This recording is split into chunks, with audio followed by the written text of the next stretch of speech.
সকালবেলা যখন ঘুম থেকে উঠলাম তার ঠিক পরেই বাড়ি থেকে ফোন আসলো আম্মা অসুস্থ। তো তারপর ডাক্তারের সাথে কথা বললাম, কথা বলে সেই সমস্যাটা সলভ করার চেষ্টা করলাম। এরপর অফিসে আসলাম। অফিসে আসার পর তিনটা মিটিং ৩টা ইস্যুতে। সেই মিটিংয়ের যারা বস ছিলেন, বাইরের আমাদের অন্য দেশের লোক ছিলেন এবং বাংলাদেশে যারা যাদেরকে নিয়ে আমরা কাজ করি তারাও ছিলেন। তো সেখানে আমার একটা প্রেজেন্টেশন ছিল, সেখানেও কথা বলেছি। যে ইস্যু নিয়ে আমরা কাজ করি সেটার একটা সমস্যা ছিল, সমস্যার সমাধান করার চেষ্টা করেছি। বিকেলে ইউথদেরকে নিয়ে কাজ করার যে ইস্যুগুলো আমি অনেকদিন ধরে কাজ করি, সেখানেও একটা ক্যাম্পেইন রিলেটেড ইস্যুতে কয়েকজন ইউথদের সাথে একটা মিটিং ছিল, সেখানেও বর্তমান ইউথদের এন্টারপ্রেনার ইস্যু নিয়ে আমি আমার মন্তব্যগুলো তাদের সাথে শেয়ার করার চেষ্টা করেছি। সো সব জায়গায় যেটা আমি বোঝার চেষ্টা করি লাইফে, বা এই যে মিটিংগুলো সারাদিন আজকে যেটা করলাম, সেখানে একটা জিনিসই বারবার আমি দেখি যে প্রত্যেকটা জায়গায় হচ্ছে যোগাযোগ একটা গুরুত্বপূর্ণ ইস্যু।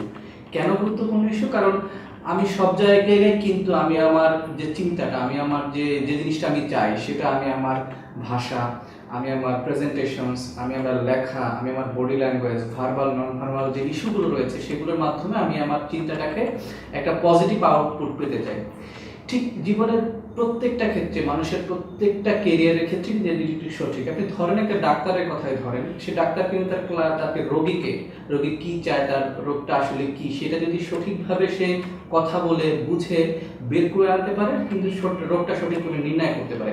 একজন ইঞ্জিনিয়ার কথা বলুন, সে যখন একটা স্ট্রাকচার করে তখন সে কি করে, ওই এলাকার ওই যে ইস্যুটা নিয়ে সে কাজ করছে, সেই ইস্যুটাকে নিয়ে তার তাত্ত্বিক যে সমস্যাগুলো সেগুলো পড়াশোনা করে লিখে বুঝে তারপরে সেটাকে স্ট্রাকচার দাঁড় করার চেষ্টা করে। এবং অনুমোদনের ক্ষেত্রে সে কি করে, বিভিন্ন যে সরকারি বেসরকারি যে অনুমোদিত সংস্থা রয়েছে তাদের সাথে যোগাযোগ করে সে একটা আলটিমেট একটা স্ট্রাকচার দাঁড়ায়। সেখানেও কিন্তু সে কি করলো, এই যে ভার্বাল নন ভার্বাল যোগাযোগ, রিটেন যে মাধ্যম যোগাযোগের, সেটি ব্যবহার করে সে একটা ফলাফলে পৌঁছানোর চেষ্টা করে।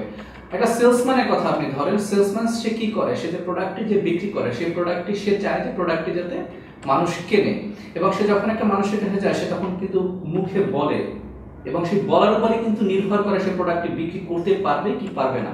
অর্থাৎ এখানেও কিন্তু যোগাযোগের ইস্যুটা আছে। আপনি ধরেন একটা রিসার্চার কি করে, সে রিসার্চ করে, সে তখন যখন রিসার্চের মেথোডোলজি নিয়ে কাজ করে এবং সে যখন মাঠ লেভেলে যায়, তখন যে সাধারণ মানুষের সাথে কিংবা ফোকাসড ডিসকাশন যখন করে, সে কিন্তু মানুষের সাথে কথা বলে, এবং সেই কথাটার উপরেই কিন্তু নির্ভর করে সে কতটা ভালো গবেষণা করতে পারবে। আপনি একটা বাসের কন্ডাক্টরের কথা ধরেন, আপনি কিন্তু যে কন্ডাক্টরটা ভালোভাবে কথা বলছে না তার বাসে কিন্তু আপনি উঠবেন না। সে যে খারাপ আচরণ করে, খাবার ব্যবহার, তার বাসে কিন্তু আপনি উঠবেন না। উঠবেন তার কার বাসে, যে হয়তো একটু যে কথাটা ভালো বলছে, যার অ্যাপিয়ারেন্সটা ভালো, সে কিন্তু তার বাসে আপনি উঠবেন। অর্থাৎ এক্ষেত্রে কিন্তু যোগাযোগ একটা বড় ইস্যু। ধরেন আপনি একজনের সাথে প্রেম করেন, প্রেম কিন্তু সহজেই হয় না, নির্ভর করে আপনি তার সাথে কিভাবে কথা বলছেন, কোন প্রক্রিয়ায় কথা বলছেন তার উপর ভিত্তি করে। তো দেখেন, মানুষের জীবনে আমরা যে বসবাস করি, প্রত্যেকটা সেক্টরে, প্রত্যেকটা ক্ষেত্রে আমাদের যোগাযোগ একটা বড় ইস্যু। যোগাযোগ এভরিহোয়ার।